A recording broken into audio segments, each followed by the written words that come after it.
Today, as promised, I'm answering your questions when it comes to options when getting your car towed from either a crash or when you've broken down. Now, it's important to note that your options will vary depending on which state you're in and the crash itself or the nature of the breakdown, which might be a location issue, for instance. I'll go into a fair bit of detail, not only what your options are, but what your rights are, and there is a massive difference. I'll also be talking about the cost of getting your car towed and who I think is the best for roadside service and a whole lot of other stuff. Going to help you when your day suddenly turns to shit. Let's get on the hook.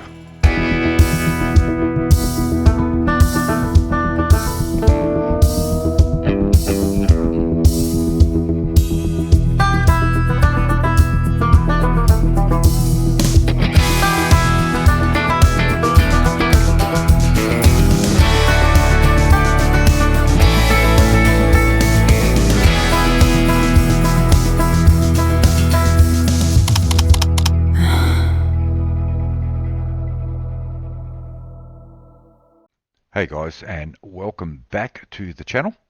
If you're new here, a big hello to you also. And firstly, I'd like to thank all those who have subscribed, right? So, excuse me, I'm slowly moving towards the big 1,000, which kind of tells me that, the content that I'm posting has importance, and that drives me to do more. So as always though, it's not just about me, it's really about you guys and making sure you have informed knowledge when it comes to getting your car towed, as well as an insight into the industry itself. So now today's topic, well, again, it's really all about you because I answer the questions that you wanted to know. So let's get going and let's get cracking into that, shall we? So one of the first questions I got was, what are my options when I have a crash?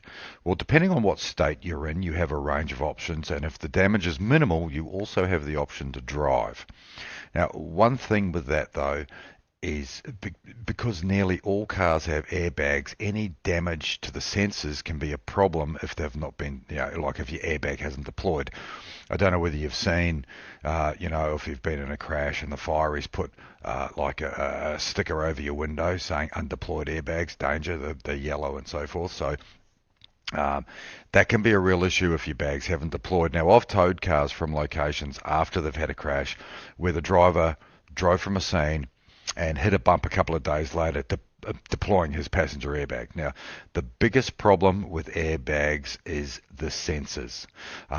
There's no way to tell what stage the sensor is up to. So airbag sensors typically have 3 stages, meaning you could be at stage 1 or you could be at the business end of stage 3. The other problem from driving from a crash scene is that if you have another crash, right, like after the first crash, and I've seen this personally, you may not have insurance cover for either crash because your insurance company, well, they're going to ask you 2 questions. And the first one will be, was there a tow truck at your first crash? And if you answer yes, they're going to reply with, well, why didn't you get it towed from there? If you answer no, then they're going to say, well, why didn't you call one or us from the scene? So they could deny your insurance claims based on that. And number 2, did anyone at the crash scene or at your initial crash scene give you advice on the safety of driving your vehicle from the scene of your crash? So basically, police officer or a tow truck driver or any emergency services actually. And be honest too, because stuff like this, when it comes to the police, it's included in the report. Yes, they did, might be your answer. Your insurance claim could be denied. Okay. If you have any doubts, just get it towed. Your insurance policy covers you from the scene, and God knows we all pay a shitload for our car insurance, so you may as well use it. Now, one of the second questions I got was, does my insurance company have sole control over who tows my car? Yes and no. So generally from a crash scene, you do. However, if you've had a crash in a state that has an allocation zone, say like Victoria, right, you don't have a say either unless you move your car more than 2 kilometres from that crash scene. But any movements after the initial crash tow, yes, they do. And it's also classed as a trade tow too because you've moved it from the crash scene. But let's go a little bit deeper.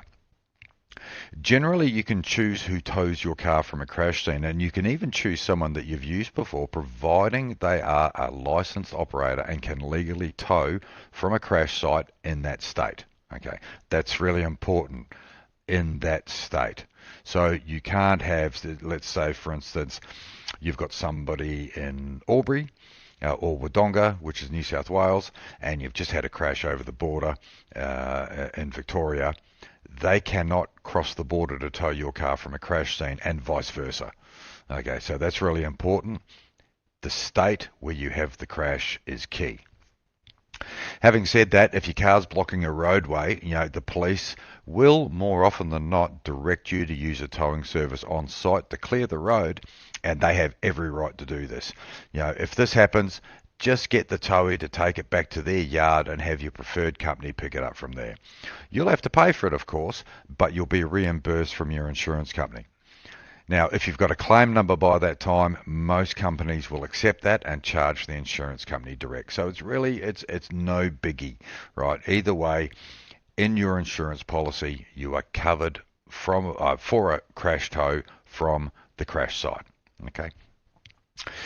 Some other reasons you or your insurance company may not have control is the crash is, say, a fatality or involved in something high profile like stolen, like it's been stolen. It's been used for ram raids, for instance. So we'll just use that as a scenario.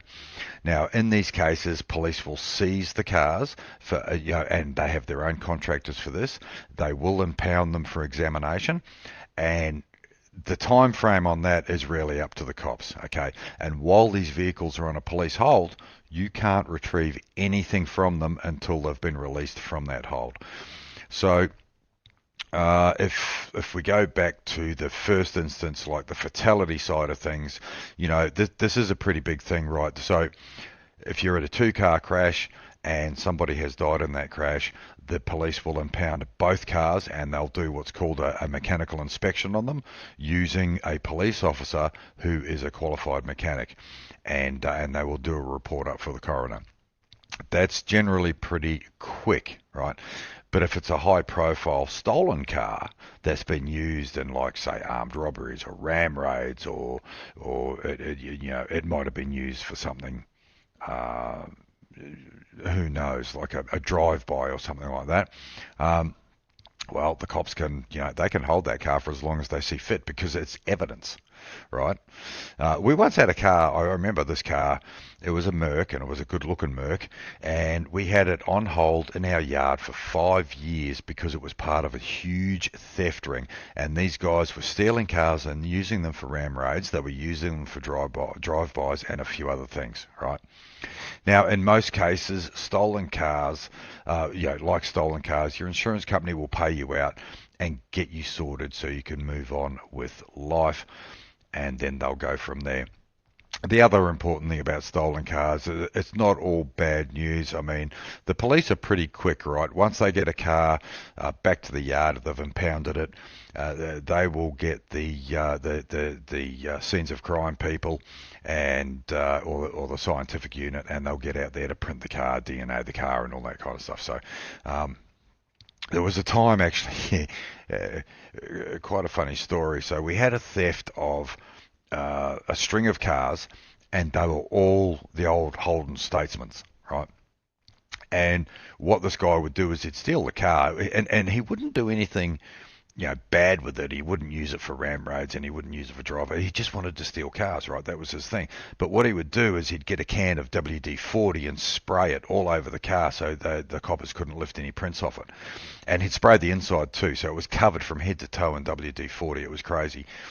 But this one particular car, and this is how he got caught, he sprayed the whole car inside and out, same MO, used WD-40, all that kind of stuff, but he left the WD-40 can in the passenger side between the door jamb and the car seat, and the police were able to lift a print off it. And that's how they caught him. So, so it's not all bad news. Sometimes, these guys are a little bit, I won't say stupid, but they miss a step and they trip over and they get caught. So there's a couple of scenarios with that one. Now this is a big one, and it's something I used to get asked a whole lot. Why does it cost so much? Excuse me. To tow my car? Well, the simple answer to that is because our gear costs a fortune, right? Buying a tow truck these days is in the hundreds of thousands column, like a new tilt tray, or even insurance, or even a second-hand tilt tray is right up there in price, and I'll go through a few examples soon, right? The second thing is licensing. You've got to have it. Some states like Queensland, are not too bad in price, but a license plate in Victoria, like it's a proper rego plate, starts around the $200,000 mark, depending on the area. Then there's things like equipment, insurance, which nearly all tow trucks have 4 insurance policies on the run truck, registration, and lastly, you've still got to put somebody in to operate this thing. Okay. Number 3, well, you need invoice books, tow authority books, etc., which is generally not too bad unless you tow in New South Wales, of course. Now, a tow authority book in New South Wales will set you back $611 for 20 pages, working out to $30.55 per page. Got to be fucking expensive trees they make the paper from, and the tow fee from a crash is capped at $320, which means they have to do 2 crash tows for nothing, under 10, providing the vehicle's travels under 10 k's, to pay for the book. Now, the real kicker here is the regulator in New South Wales is the Department of Fair Trading. Now, if anyone can tell me what's fucking fair about that price, I'd be keen to hear about it. But then New South Wales has never had an idea when it comes to regulating the towing industry, and I'll explain all that, and why that is in an upcoming podcast. Now let's look at some trucks that are currently for sale at the time this podcast was recorded. And the first one we're going to have a look at is a brand new Isuzu. So as you can see there, 219 grand, actually it's nearly 220. Okay, and it's a pretty basic truck, really. So, and this is all from Truck Sales, the Truck Sales website, and it's like I said, it's $200,000 and upwards for a tow truck these days. So, and here's another example that I'm going to bring up now. Your basic trucks are even fetching 200 grand. Oh, this one's 232. It's got a bit more bling on it on the sides and so forth, but it's to 232,000. And that's just for the truck. You can see up there it's excluding government charges. Like, that's just fucking crazy. Okay, unregistered. That's nuts. But if we move on to a second-hand one, so let's have a look at a second-hand truck. And the 2019 model Isuzu, right? So this is just your basic truck yet again. It's just under 180 grand for this truck. So it's got 137,000 on it. So the Ks aren't too bad, actually. The Ks aren't too bad. It's an auto. Quite a tidy looking rig. So it's not a bad thing at all. So let's keep going. Let's have a look at the next one, and then we can sort of make a comparison there. Well, this one's a 2011 one. Done 625,000 Ks. Still just a tad under. I can't get this price. $99,999. Like, are you fucking serious? I just put 100 grand on it, for crying out loud. Good looking truck, very clean, still very basic. No second hitch under there, no cradle, no nothing. But it's still a pretty clean truck, and it's a manual, which I know a lot of the guys that I speak to, they prefer a manual truck as opposed to the autos. So that's not a bad looking rig at all, right? So let's go on to another truck here, and well, there you go. 2010, another Isuzu. I couldn't find too many Hinos, but the Hinos are up against are pretty much up around the same sort of price, right? So this is under 80k. Done a lot of kilometres, but it's not, it's not a bad looking truck for its age. Now the problems you might get here is the tray setup itself. If it hasn't been serviced over the years, chances are that the actual back is going to need to be reconditioned, and that is big bucks. Okay, so big dollars, big dollars. Now, when you come to the other side of the things, right, where it's inquire for price, that kind of makes me shake and shiver a little bit, right? And especially when I'm looking at something like this. Now, this is a Kyokuto, I hope I pronounced that properly, zero tilt tray. And it's a specialised single car carrier. It's engineered in Japan and distributed in Australia through companies like STG Global. Now, it's a great tool of the trade, but it's for a niche market. Like, you wouldn't use this for crashes, and you sure wouldn't use it to do a recovery with, right? There is no way you would use this truck for a recovery. It's just, it's not built. If you were doing a lot of V8 supercars and stuff like that, yeah, it'd be the ideal truck. But, that's about all it's really good for. So let's do a quick add up of the cost just based on what I've sort of gone through, right? So up to $200,000 for a truck.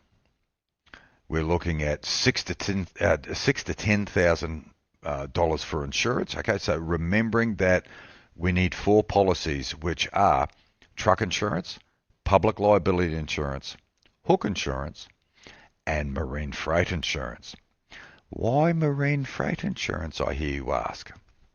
Well, if we tow a boat on a trailer, the trailer is covered under the hook insurance, but the boat is not, even if the owner has it already insured. Now, is that fucked up or what? Marine insurance. Anyway, moving on. $50,000 to $200,000 for registration and license to tow, and that's dependent on state. Up to $10,000 for sign writing. So most people are getting their trucks wrapped these days, and that's not a cheap exercise.